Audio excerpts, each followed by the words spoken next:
नमस्कार दोस्तों। आज एक मित्र से मुलाकात हुई जिसके मन में होम्योपैथी को लेकर बहुत सारे डाउट थे। उसके मन में बहुत सी जिज्ञासाएं थी जिसके बारे में उसने मुझसे पूछा और मैंने उसके सवालों को अपने अनुभव के आधार पर काफ़ी हद तक कोशिश की कि उसके सवालों का जवाब दे सकूं। दोस्तों, मुझे ऐसा लगा कि आप सब लोगों के मन में भी कभी ना कभी ये जिज्ञासाएं उठती होंगी या ऐसे बहुत सारे व्यूवर्स हैं जो इन सवालों का जवाब जानना चाहते होंगे। तो मैंने सोचा कि आज इसी टॉपिक पर मैं अपना वीडियो बना देता हूँ। दोस्तों, उस व्यक्ति ने सबसे पहला सवाल मुझसे ये पूछा कि आखिर होम्योपैथिक दवाओं को लेने का सही तरीका क्या है। जनरली दोस्तों, होम्योपैथिक दवाएं जैसे ग्लोब्यूल्स में आती है या ड्रॉप में आती है, तो उसका सबसे सही तरीका तो यह है कि आप इसे टच किए बिना, इसे छुए बिना सीधे अपने जीभ पर डाल लें, या यदि दाने के रूप में है तो अपनी जीभ के नीचे रख लें, जो थोड़ी देर में घुल जाती है। दोस्तों, दूसरा एक सामान्य सा नियम यह है कि आप जब भी दवा खाएं तो 15-20 मिनट आगे कुछ ना खाएं और 15-20 मिनट पहले कुछ ना खाएं। मतलब यदि आपने दवा खा ली है तो 15-20 मिनट तक आप कोई भी खाने की चीज़ ना खाएं, या आपने कुछ भी खा लिया है तो 15-20 मिनट तक आप होम्योपैथिक दवा का सेवन ना करें। यह दोस्तों एक बहुत ही सामान्य सा नियम है। इतनी बात सुनते ही उसने दूसरा सवाल मुझसे ये पूछा कि मैं दिन भर गुटखा खाता हूँ, पान खाता हूँ, तो मेरे मुंह में तो लगातार कुछ ना कुछ स्मेल बनी रहती है, तो क्या होम्योपैथिक दवा मुझ पर काम करेगी। अब दोस्तों, जनरली तो ये होम्योपैथी के रूल के विरुद्ध है। जनरली जो होम्योपैथी देते समय आप जितनी सावधानियां रखते हैं उसके खिलाफ है ये। परंतु दोस्तों, अपने अनुभव से ये देखने में आया है कि मैं जिस लोकेलिटी में प्रैक्टिस करता हूँ वहां पर बहुत सारे लोगों को गुटखा खाने की आदत होती है। यहाँ तक कि आदिवासी क्षेत्र की जो महिलाएं होती है वो भी दोस्तों बहुत ज़्यादा मात्रा में गुटखा खाती है। किंतु इसके बाद भी जब हमने उनकी समस्याओं के लिए उन्हें होम्योपैथिक दवा दी तो उनकी समस्याएं ठीक हुई, जो ये बताती है कि ऐसे लोगों में भी होम्योपैथिक दवा असर करती है। मतलब यदि आप गुटखा खाते हैं, पान खाते हैं, आपका मुंह हमेशा दिन भर किसी न किसी कारण से स्मेल करता रहता है, तब भी यदि दोस्तों आप होम्योपैथिक दवा लेते हैं तो होम्योपैथिक दवा आप पर असर करती है, आपकी बीमारी को ठीक करती है। फिर आखिर ऐसा क्यों है कि कुछ डॉक्टर बोलते हैं कि होम्योपैथिक दवा खाते समय लहसुन और प्याज नहीं खाना चाहिए।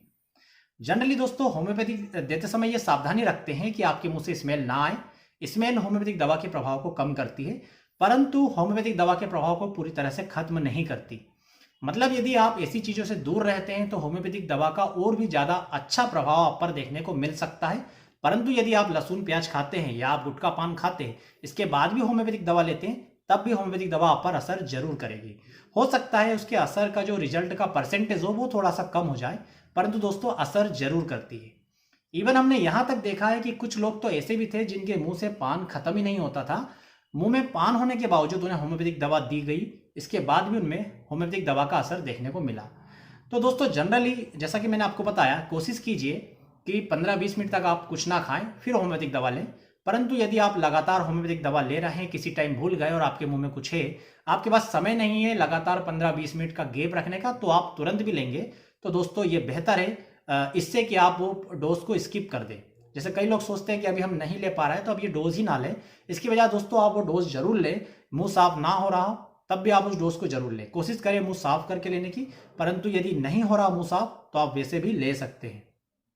दोस्तों, दूसरा सवाल उसने ये पूछा कि होम्योपैथिक डॉक्टर इतना परहेज क्यों करवाते हैं। अब जनरली दोस्तों ये होम्योपैथिक डॉक्टरी की बात नहीं है, जनरली ये आपकी डिसीज से रिलेटेड चीज़ें हैं। होम्योपैथी में मरीज तब आता है जब उसकी बीमारी बहुत ज़्यादा बढ़ जाती है, और बढ़ी हुई बीमारी के स्तर पर आपका खान पान भी दोस्तों बहुत महत्वपूर्ण असर करता है। आपकी दैनिक दिनचर्या भी बहुत महत्वपूर्ण असर करती है। जैसे जनरली आप देखेंगे इंडाइजेशन के केसेस में सबसे ज़्यादा कारण होता है आपकी दिनचर्या का बिगड़ना, लेट नाइट सोना, सुबह बहुत देर तक उठना, बहुत ज़्यादा मात्रा में चाय पीना, या बहुत ज़्यादा ऐसी चीज़ें खाना जो पेट को खराब कर देती है, इंडाइजेशन प्रोड्यूस करती है। तो दोस्तों ऐसी कंडीशन में बेहतर है कि आप ऐसी चीज़ों से परहेज करें जिससे इंडाइजेशन हो रहा। तो यहाँ पर दोस्तों होम्योपैथिक दवा की बात नहीं है, यहाँ पर बात है आपकी बीमारी के लिए। जैसे जनरली जब आपको सर्दी होती है तो आप ठंडी चीज़ें नहीं खाते, जब आपको खांसी चलती है तो आप मीठी चीज़ें नहीं खाते। इस प्रकार से दोस्तों आप देखेंगे तो कुछ बीमारियाँ ऐसी होती है जो बीमारियों में परहेज करना बहुत ज़्यादा जरूरी है। लोगों को लगता है होम्योपैथिक डॉक्टर परहेज करवा रहा है, परंतु यदि उसी बीमारी में आप दूसरी ट्रीटमेंट ले रहे हैं, आप अंग्रेजी ले रहे हैं, आयुर्वेदिक ले रहे हैं, वहाँ पर भी यदि आप परहेज करेंगे तो आपकी बीमारी के लिए बहुत ही ज़्यादा बेहतर रहेगा। जैसे आप यदि पाइल्स का ट्रीटमेंट ले रहे हैं तो आप ऐसी चीज़ों से दूर रहें जो कब्ज पैदा करती है, तो दोस्तों आपकी बीमारी के लिए बहुत ही ज़्यादा बेहतर है।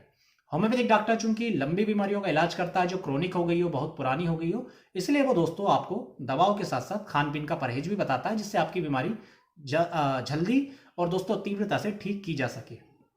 दोस्तों तीसरी बात उसके मन में जो आई थी वो ये थी कि कुछ डॉक्टर बोलते हैं कि होम्योपैथिक दवाओं की एक्सपायरी नहीं होती, और कभी जैसे मेडिकल से हम दवा लेते हैं तो वहाँ पर एक्सपायरी लिखा आता है।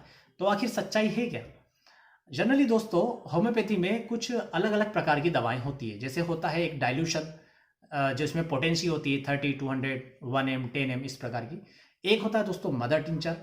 दोस्तों कुछ पेटेंट दवाइयाँ होती है जैसे कि मार्केट में मिलती है बनी बनाई, किसी कंपनी की 5-6 दवाएं उसमें मिक्स है, इसे पेटेंट दवा कहते हैं। अब दोस्तों जनरली जो डाइल्यूशंस होते हैं, जैसे उस पर कुछ ना कुछ आगे नंबर लिखे रहेंगे। जैसे मान लीजिए एक दवा है बेलाडोना, बेलाडोना 6, 30, 200, 1 ml, इस प्रकार से कुछ ना कुछ नंबर लिखे होंगे। दोस्तों ये जो डाइल्यूशन है इसकी कोई भी एक्सपायरी नहीं होती। अभी कुछ समय पहले भारत सरकार का ये रूल था कि हर दवा पर एक्सपायरी लिखना पड़ता था, इसलिए इन पर एक्सपायरी लिखाती थी। अब वो रूल वापस हट गया है, इसलिए अब डाइल्यूशन पर एक्सपायरी नहीं लिखाती। किंतु दोस्तों जो मदर टिंचर्स होते हैं उन पर 5 साल की एक्सपायरी लिखी होती है, चूंकि वो सबसे फर्स्ट पोटेंसी होती है, किसी भी दवा का जो अर्क रहता है वो होता है, इसलिए वहां पर 5 साल की एक्सपायरी डेट लिखी होती है। इसी प्रकार से जो पेटेंट होम्योपैथिक दवा होती है दोस्तों, जो मार्केट में 5-6 दवाओं का कॉम्बिनेशन मिलता है जिस पर किसी कंपनी का ट्रेडमार्क होता है, ये जो दवाएं होती है दोस्तों, ये दवा भी 5 साल की एक्सपायरी के साथ आती है। परंतु जो डाइल्यूशन होते हैं उनकी कोई एक्सपायरी नहीं होती।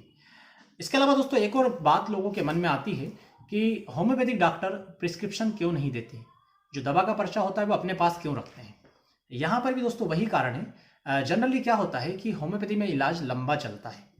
अब यदि एलोपैथिक मोड ऑफ ट्रीटमेंट की बात करें तो वहाँ पर दोस्तों आप किसी भी स्तर से यदि ट्रीटमेंट बंद करेंगे और वापस चालू कर लेंगे तो वहाँ पर दोस्तों डॉक्टर को कोई ज़्यादा तकलीफ नहीं जाती। जैसे आपकी बीपी की दवा चल रही है, आपको एमिलोडिबिन 5 mg दी जा रही है, आप बीच में छोड़ देते हैं, आपका पर्चा घुमा देते हैं, तब भी दोस्तों आप वापस से डॉक्टर पास जाएंगे तो वो फिर से वही दवा चालू कर देगा। परंतु होम्योपैथी में ऐसा नहीं होता। होम्योपैथी में चूंकि बहुत ज़्यादा क्रोनिक डिसीज होती है, मरीज को बार बार डॉक्टर पास आना पड़ता है, अपने नए नए सिम्टम्स बताना पड़ता है। सिम्टम्स आधारित पैथी है होम्योपैथी। तो जब आप पहली बार आते हैं कुछ और सिम्टम बताते हैं, उसके आधार पर आपको दवा दी जाती है। जब आप डॉक्टर के पास दूसरी बार जाते हैं तो आपके कुछ सिम्टम्स बढ़ जाते हैं, कुछ सिम्टम्स कम हो जाते हैं। अब ये जो नए सिम्टम्स है इनके आधार पर दूसरी दवा दी जाती है। दोस्तों साथ में ध्यान ये भी रखना पड़ता है कि हमने जो पिछली दवा दी थी उनका असर कितना आया, कहीं हमें उसकी पोटेंसी तो नहीं बढ़ाना, कहीं हमें दवा तो नहीं चेंज करना, कहीं हमें कॉम्प्लीमेंट्री मेडिसिन तो नहीं देना, कोई दवा किसी दवा के प्रभाव को खत्म तो नहीं कर रही। तो इन सब चीज़ों को देखने के लिए दोस्तों प्रिस्क्रिप्शन होना बहुत जरूरी है। तो कई लोग तो प्रिस्क्रिप्शन घुमा देते हैं जिससे होम्योपैथी इलाज प्रभावित होता है, इसलिए भी डॉक्टर नहीं देते। दूसरा कारण यह है दोस्तों कि जब व्यक्ति पहली बार होम्योपैथिक डॉक्टर के पास आता है और उसे आराम लग जाता है तो वो ये सोचता है कि मुझे इन दवाओं से आराम लगा और वो वही दवा मार्केट से लेकर खाने लगता है, जो कि होम्योपैथी में नहीं होता। होम्योपैथी में हर बार आपके सिम्टम्स के आधार पर दवाइयाँ चेंज हो जाती हैं। इसलिए दोस्तों डॉक्टर आपको प्रिस्क्रिप्शन नहीं देता, वरना आप वही दवाएं मार्केट से खाते रहेंगे और अपनी बीमारी को और भी ज़्यादा बढ़ा लेंगे। ये कारण होता है दोस्तों डॉक्टर के द्वारा प्रिस्क्रिप्शन ना देने का। परंतु आप एक बात ध्यान रखें, ये आपका अधिकार है कि आप डॉक्टर से प्रिस्क्रिप्शन यदि आप चाहें तो ले सकते हैं। जैसे हमारे कई कस्टमर जो यूट्यूब के माध्यम से हमसे ट्रीटमेंट लेते हैं, उनका पहले ट्रीटमेंट चला किसी होम्योपैथिक डॉक्टर के पास। हम उनसे पूछते हैं कि आप बताइए आपकी अभी तक कौन कौन सी होम्योपैथिक दवा चली। उनका कहना होता है दोस्तों कि हमारा डॉक्टर हमें प्रिस्क्रिप्शन नहीं देता। हम उनसे बोलते हैं कि आप प्रिस्क्रिप्शन ना लें, पर उनसे ये पता करें कि मुझे कौन कौन सी दवा अभी तक चली है। ये जानना दोस्तों आपका अधिकार है। आपको लगता है कि मैं अपना डॉक्टर बदल लूँ या आप अब किसी दूसरी जगह इलाज करवाना चाहते हैं तो आप अपने डॉक्टर से बोले कि मुझे अभी तक जो मेरे इलाज में दवाएं लगी हैं उसके बारे में जानकारी दें, तो आपके डॉक्टर को वो देना पड़ेगा। परंतु प्रिस्क्रिप्शन डॉक्टर के पास रखना आपके लिए ही ज़्यादा बेनिफिशियल है, आपके लगातार चल रहे ट्रीटमेंट के लिए बहुत ही ज़्यादा लाभदायक है। दोस्तों अगला एक सवाल मन में आता है कि कई डॉक्टर होम्योपैथी की दवाओं को अलग अलग लेने की सलाह देते हैं। कुछ डॉक्टर कहते हैं कि आप दोनों दवाओं को एक साथ मिला लें, कुछ डॉक्टर एक ही डब्बी में 3-4 दवाएं मिला देते हैं। तो इसमें से सच्चाई क्या है? जनरली दोस्तों क्या होता है कि जो दवाएं एक दूसरे के साथ मतलब ये समझ लीजिए कि एक दूसरे की प्रतिरोधी दवा नहीं है, आप उनको एक दूसरे के साथ मिलाकर ले सकते हैं। इसमें डॉक्टर ये देखता है कि मैं किस बीमारी के लिए दवा दे रहा हूँ। जैसे वो लीवर के लिए दवा दे रहा है तो लीवर की दवा देते समय वो चेलिडोनियम को, कार्डस को एक साथ मिला सकता है।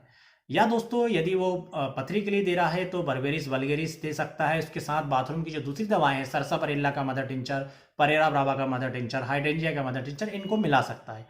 परंतु दवाएं यदि एक दूसरे के साथ सामंजस्य स्थापित नहीं कर पा रही तो वो दोस्तों उनको नहीं मिलाता है, उन्हें अलग अलग लेने की सलाह देता है। जैसे मान लीजिए डॉक्टर ने आपको एक दवा दी है दोस्तों पथरी के लिए, एक दवा दी है दोस्तों आपकी हड्डियों के दर्द के लिए। तो दोस्तों ये दोनों दवा वो एक ही बॉटल में नहीं मिलाएगा, वो आपको सलाह देगा कि आप इन दोनों दवा को अलग अलग लें, हो सके तो दोनों दवाओं के बीच में 15-20 मिनट का गैप रखें। तो यहाँ पर आप ध्यान रखें, यदि डॉक्टर को लगता है कि आपकी बीमारी में ये दोनों तीनों दवाएं एक ही विषय से संबंधित है तो वो उन्हें मिला सकता है। उसे लगेगा अलग अलग है तो दोस्तों आपको अलग अलग देगा। यहाँ पर दोस्तों ये 4-5 क्वेश्चन थे जो उसने मुझसे पूछे थे, मैंने लिख के रखे थे, सोचा आप लोगों को भी इसका जवाब दे दूँ। इसके अलावा भी बहुत से लोगों के मन में बहुत सारे सवाल आते रहते हैं होम्योपैथिक दवाओं को लेकर। जनरली आपके मन में भी यदि कोई सवाल है तो आप हमसे कमेंट बॉक्स में पूछ सकते हैं, हम उस पर एक वीडियो बनाकर आपके सवालों का जवाब देने की कोशिश करेंगे। तो दोस्तों इस वीडियो में इतना ही। वीडियो में दी गई जानकारी से यदि आपको कुछ नॉलेज बढ़ा हो, आपको अच्छा लगा हो, तो प्लीज़ वीडियो को लाइक जरूर कीजिए, चैनल को सब्सक्राइब कीजिए और नीचे जाकर बेल आइकन को प्रेस जरूर कर लीजिए। आप सभी का बहुत बहुत धन्यवाद। जय हिंद, वंदे मातरम।